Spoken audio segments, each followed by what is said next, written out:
In the last video, we went over all of the horror movie references that were made in the original Scream, and while there were a few obscure titles here and there, most of them were pretty mainstream. However, as there isn't a lot of documented information pertaining to the films that inspired Wes Craven and Kevin Williamson's 1997 sequel, we're gonna have to dig a little deeper. So in this video, I'm gonna do my darndest best job to list every single horror movie reference that could be found in Scream 2. But what is up, Scream team? Zach Cherry here, and if you're as obsessed with horror movies as I am, you might want to consider hitting that subscribe button and turning on those bell notifications, setting them to all. That way, you can stay up to date with all my latest content. For this video, I'm listing every direct horror movie reference that was made in Scream 2, including all visual homages, because honestly, there are a ton of them to be found here. So just for shits and gigs, toss this video a thumbs up and be sure to let me know in the comments down below any other horror movie references you think I might have missed. Let's get into it. Before we go over the Scream 2 references though, I just want to point out a few things that I missed from the first movie. I actually only noticed this particular one while I was editing the last video, which is crazy for me to think about because this had been a mystery to me for the past 25 years. What were the two movies that Casey Becker was planning on watching with her boyfriend? I always just assumed they were generic video store cassettes, but I guess I never had a reason to pay close enough attention until now, because you can clearly see that these VHS tapes are distribution releases. Of course, this could be a moot point by the time Scream releases on 4K UHD later this year, but at the time of this recording, the Blu-ray version is the highest quality available, which only allows for so much depth of field. Looking at that top movie, it was pretty easy for me to put together that this was Halloween, based on the title's distinct font and coloring. You can even faintly make out the movie's cover art in this overhead shot later on, and yeah, I guess that makes sense. Casey did say this was her favorite scary movie. However, the tape below it proved a bit more challenging to uncover. Based on the spine, the only thing I could make out for absolute certain was the Paramount logo. So I went through the scene some more to see if we could get another shot of it, and sure enough, as Casey had placed the movies on top of the television, we're able to get a brief glimpse later on as she's crouched down beside it. I had to blow up the image, flip it upside down, and adjust the sharpness, but I was able to make out a partial title on the VHS's upper side label, which unmistakably could only be Children of the Corn 2, The Final Sacrifice, which was released by Paramount on VHS with a purple spine that matches the one we see in this shot. The more you know. Another missed reference, which a lot of you commented on, I will admit I left out on purpose as I didn't feel it pertained to horror. But yes, Tatum does reference Casper the Friendly Ghost when speaking to the killer in the garage. And yeah, there was a Casper movie and he is a cartoon ghost, which falls under the umbrella of horror, so I guess I will include that. The thing is, the horror genre is not absolute, and there are definitely a lot of blurred lines when it comes to individual categorization. For instance, Scream references Basic Instinct. Is Basic Instinct a horror movie? Not completely, but it does encompass many genre tropes, like a mysterious killer who murders people with a distinct weapon and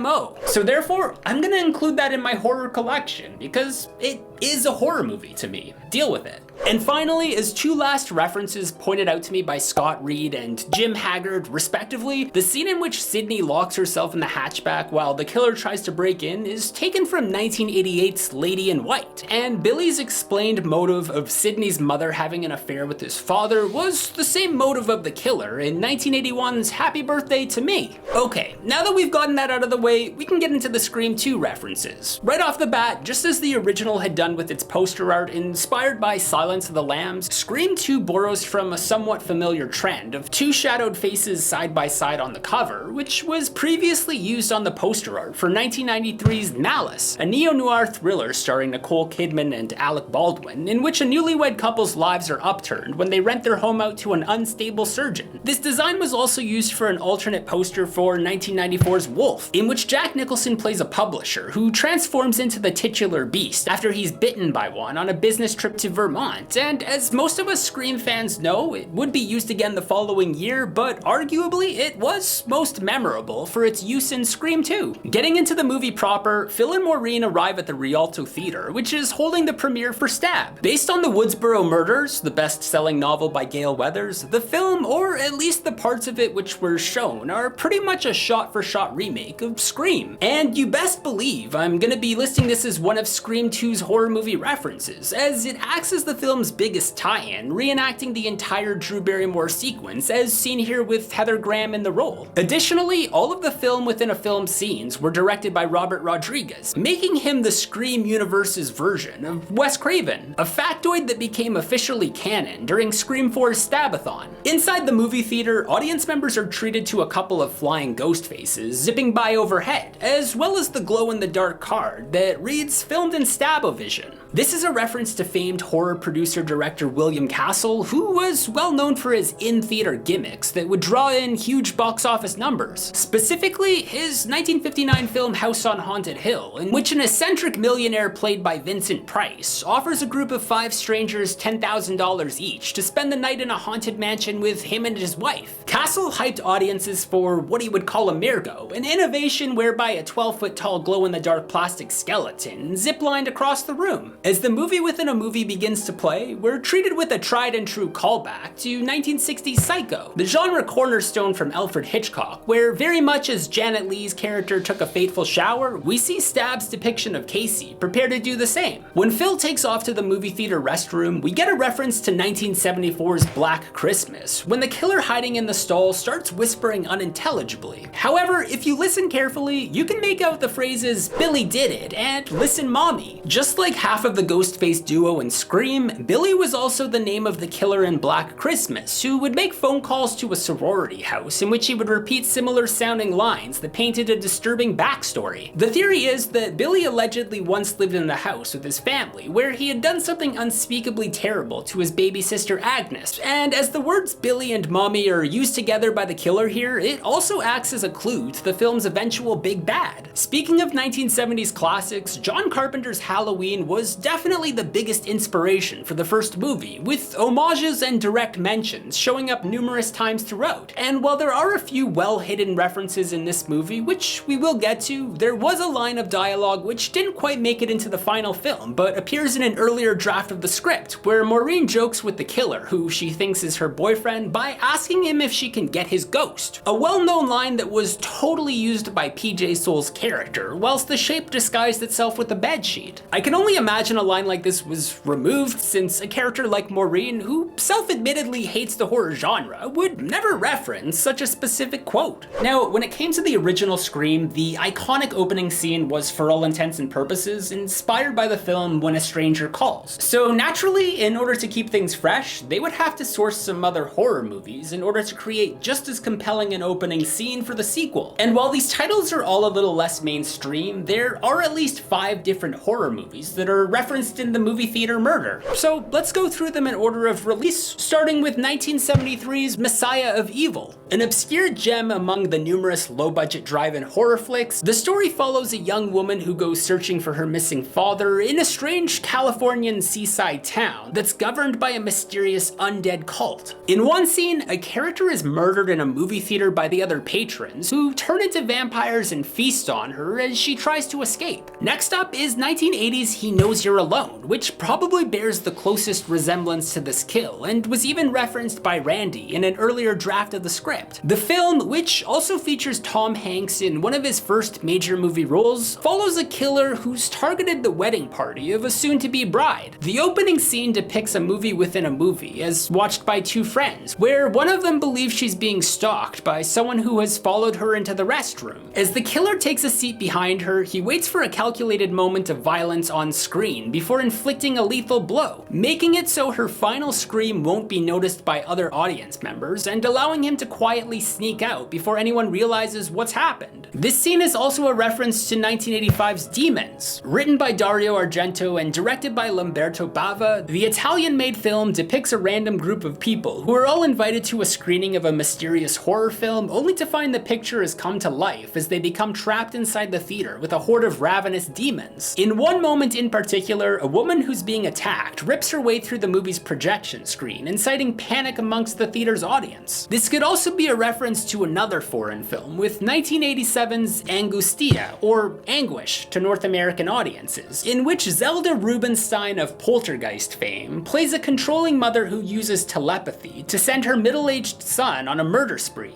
This takes him to a movie house where he begins killing concession workers and audience members, where it's revealed that the events of the film are taking place place in yet another movie within a movie that's being watched by a theater audience who have also been targeted by a serial killer. In a classic example of life imitating art, the murders are committed just the same as they play out on screen, and as the movie deals with a demented mother who pushes her son to murder, the parallels to Scream 2's killer are not lost on this connection. And finally, from 1991 is the film Popcorn, starring Jill Schoelen and Dee Wallace, two faces who should already be familiar to you if you viewed my reference video for the first Scream, as the former appeared in the Drew Barrymore-esque role from When a Stranger Calls Back, and the latter, being the quintessential horror movie mom, was alluded to during the video store scene reference to The Howling. The movie itself follows a ragtag group of college film students as they organize a horror marathon in a dilapidated theater where they employ William Castle-inspired gimmicks like flying mosquitoes and electroshock seating. In typical slasher fashion, the show gets crashed by a deranged master of disguise killer who throughout the night picks the film students off one by one. In the final scene, he stops the show with the inclusion of a live act wherein he plans to murder Schoelen's character in front of the entire audience, making them believe it's all part of the gimmick. This is all very evocative in Maureen's murder in Scream 2, as the crowd initially thought her death to be a publicity stunt that was designed for the movie's premiere. With our next reference, which I'm sure everybody and their grandmother knows by now, Scream director Wes Craven was the brainchild behind the Nightmare on Elm Street franchise, along with its iconic villain, Freddy Krueger. The first Scream movie was teeming with references to that franchise. In fact, besides Halloween, that might have been the second most referenced movie to be included. With Scream 2, as far as I can tell, we only get one reference to it, and that comes in the scene in the dorm room as Sydney is watching Cotton Weary's current edition interview on TV. In a quick shot of Hallie rummaging through her closet, we can see hanging on the door is the widely recognized striped sweater worn by the killer, and I don't know what it is with Sydney's best gal friends owning attire that was seen in the Nightmare franchise, as we already saw Tatum wear Johnny Depp's crop top jersey in the last movie, but since both those characters met a grisly fate, this could have been a clue to another parallel between the two franchises, as it's worth pointing out that at one point during production, Hallie was going to be one of the film's killers, marking the inclusion of this sweater as an indication of her eventual unmasking later on. Also, just like Wes Craven throughout the franchise, we get a cameo appearance from Kevin Williamson, playing the current edition host. And next up is the film class discussion, and sadly, we don't really get a lot of horror movie references here, as the topic is geared more towards movie sequels in general. However, we do get a direct reference to 1979's Ridley Scott directed Alien, as well as Aliens, its 1986 follow-up from James Cameron. Set in the distant future, the film follows the crew of a commercial spacecraft who picks up a distress call from an inhospitable moon, where they unwittingly pick up a chest-bursting, acid-spewing alien creature who poses a deadly threat to humankind. Then, in the high-octane, action-geared sequel, original survivor Ellen Ripley, played by Sigourney Weaver, joins a team of space marines as they battle against a league of xenomorphs who've overtaken an entire moon-based colony. And yes, I do classify both of these movies as horror because they're about a freaking monster trying to kill a bunch of people. That in itself is the very definition of a horrifying situation.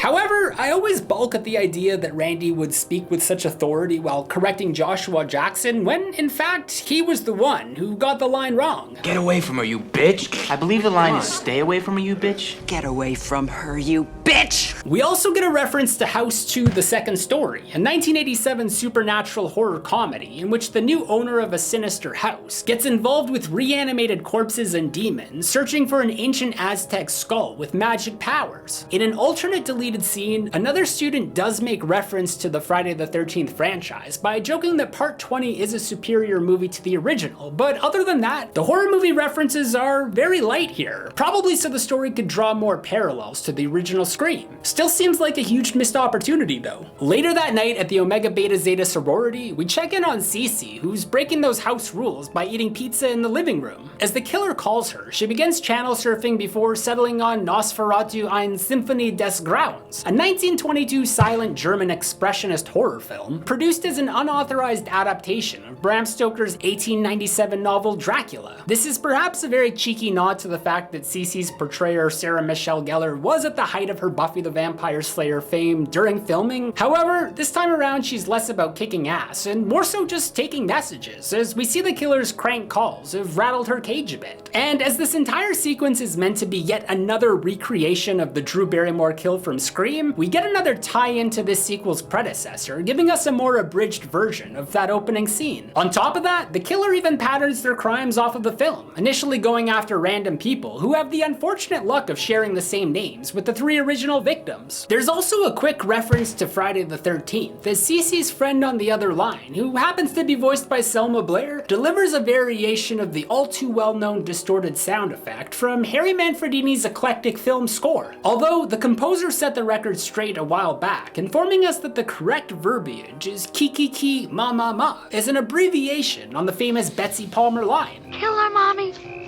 Killer! Yet another clue to this film's villain. Moving along, after the killer has now made their presence known to Cece and chased her all the way up to the attic, they deliver a few stabs to her back before hurling her over the balcony's edge. Cece's fall and the shot of her lying on the ground below are nearly identical to the final scene of Halloween, where Dr. Loomis shoots Michael Myers out of the Doyle house, where he falls to similar effect. We then get an obscure reference right after this from Joel, when he mentions to Gale that he was only hired to film an interview and not Faces of Death 14. Faces of Death, later re-released as the original Faces of Death, is a 1978 Mondo horror film shown in a documentary-like style about a pathologist who presents a variety of sourced footage depicting various and gruesome ways of death. It went on to spawn 7 more sequels throughout the 80s and 90s, most of which were unofficially linked to the series. Following Sydney's attack at the Delta Lambda House, Police Chief Lewis Hartley assigns 2 of his best detectives to her protective detail, and after spending all morning with them, she gets all the hot goss, including their names, which we learn as Officer Richards and Officer Andrews. According to editor Patrick Lussier on the film's audio commentary, Kevin Williamson named the 2 characters after Miramax executives Richard Potter and Andrew Rona. However, as Kevin Williamson is also known to be a huge fan of John Carpenter's Halloween, citing it as his favorite movie of all time, it's more likely that Richards and Andrews are an homage to the child actor duo of Kyle Richards and Brian Andrews, who appeared in the film as Lindsay Wallace and Tommy Doyle. On the other side of campus, Dewey invites Randy on an ice cream date where the 2 catch an entertainment program on TV interviewing Tori Spelling, who, as Sydney had predicted in the first film, wound up playing her in the movie version of her life. This segues into yet another Scream recreation as we watch Spelling as Sydney and Luke Wilson as Billy ham-fistedly act out the school hallway interaction. I also find it really hilarious that Tori Spelling basically spoils the movie in her interview. I mean, I know for her in that universe it's based off of a true story and all, but I still get ragged on for making YouTube videos that reveal the killers from a 25-year-old movie, yet Tori Spelling drops the ball on opening weekend and nobody says shit? Double standard much? Anyway, Randy starts throwing out character names as suspects, including Hallie's, who Dewey immediately kiboshes based on the fact that serial killers are typically white males, to which Randy counters by pointing out that female killers do exist in horror movies, referencing Friday the 13th's Mrs. Voorhees, as well as Candyman's daughter. She's sweet.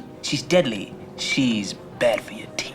Obviously, this would be an awesome spin-off, which I would absolutely pay good money to see, but since such a character is thus far only a mere twinkle in her father's eye, this will just act as a reference to the 1992 original, featuring Tony Todd as the titular terror. Moving ahead, Sydney attempts to drop out as the lead of her college play, but gets an inspiring pep talk from Gus, the drama teacher, which makes her reconsider. He speaks to the themes of unavoidable fate, which sounds very familiar to a similar lesson that Laurie Strode was taught in the original Halloween. Next up, Randy shows off his Wikipedic knowledge of horror when he tries to guess the killer's favorite scary movie, and keeping within the theme of college-based slashers, he guesses no more than 5 different films. First up is 1982's The House on Sorority Row, in which a group of sorority sisters are stalked and murdered one by one after a seemingly innocent prank goes awry. Also from 1982 is The Dorm That Dripped Blood, in which 4 college students are stalked by an unknown assailant while staying on campus over the Christmas holidays to help clear out an abandoned dormitory that's set to be demolished. Then, from 1984 is Splatter University, in which a sociology instructor finds her new teaching duties at a private college interrupted by the presence of an escaped mental patient on a murder spree. We also have the 1981 mystery horror film Graduation Day, in which members of a high school track team are targeted by a masked assailant days before graduating, and then Final Exam, also from 1981, in which a psycho killer shows up on a college campus to slash up pretty co-eds shitheads and dumb jocks. The film even features a character named Radish, who serves as the partial inspiration for Randy Meeks, who, although not long for this sequel, would be pleased to know that his death in and of itself is an homage to another well-known 80s slasher, the Slumber Party Massacre. Released in 1982, the film follows a power drill-wielding escaped serial killer who turns a high school student's slumber party into a bloodbath. The kill in question comes earlier in the film's runtime when a telephone repair woman is pulled into her van in broad daylight as passerbys fail to take notice, almost identically echoed in this infamous moment. With the campus now on lockdown, Gale and Dewey go searching for a VCR so that they can view Joel's crowd footage from the police press conference. When the killer surprises them, Gale takes off running down the halls and later through a maze of sound panels. And while not a definite reference, this set piece may have drawn its inspiration from a similarly nail-biting sequence seen in the 1995 Russian horror thriller Mute Witness, in which an FX makeup artist without the ability to speak accidentally gets locked in a movie studio overnight where she observes a small crew shooting a snuff film that results in murder. After being discovered, she's relentlessly pursued throughout the facility as she desperately tries to find a way out in some of the most stylish suspense set pieces I've ever seen in a horror film. The rest of the movie is kind of ridiculous, but that chase scene alone easily makes this one a must-watch. While this is all going down, Derek gets hazed by his Omega Kappa brothers for giving his letters to Sydney, who as punishment leave him tied up in the auditorium. Originally, when the script had Derek and Hallie as two of the killers, Mickey was to be the one getting hazed instead, as that version saw him as the one giving his letters to Hallie. This would have incited the Kappa brothers to leave him tied up to a tree outside of their fraternity, where he would have later been murdered by Ghostface while Sydney tries to cut him loose. This entire storyline is a reference to the earlier mentioned final exam, where a fraternity pledge is tied to a tree for giving his pin away to his girlfriend.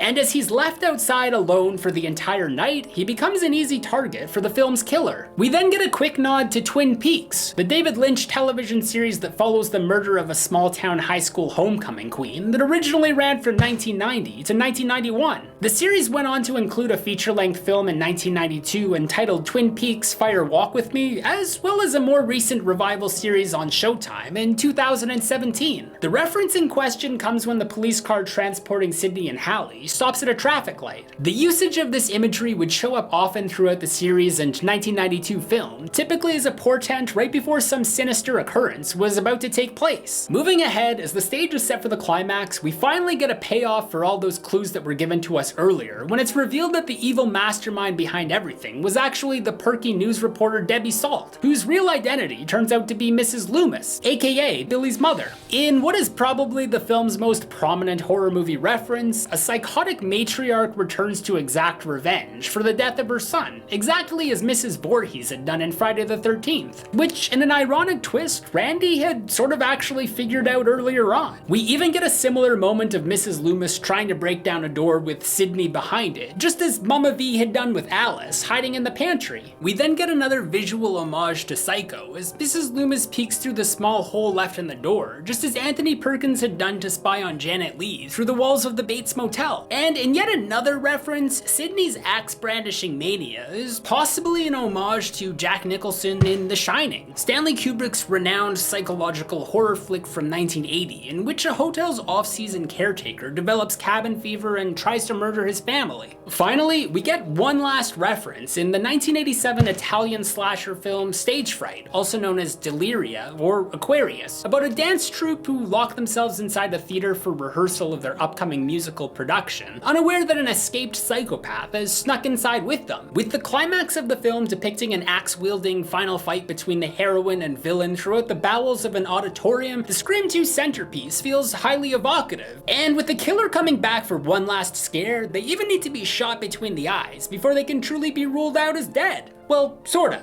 And there you have it, every horror movie reference that at least I could find made in Scream 2. Honestly, there's probably way more that I missed, so please feel free to admonish me in the comments if you noticed any others. Next time we'll be going over all of the horror movie references made in Scream 3, so stay tuned for that. I'd like to thank my Patreon supporter Eliza. If you guys want to see even more Scream, Halloween, or Friday the 13th content, my channel's got tons of it. You can check out this video right now. Until next time, I've been Zach Cherry, and I'll be right back.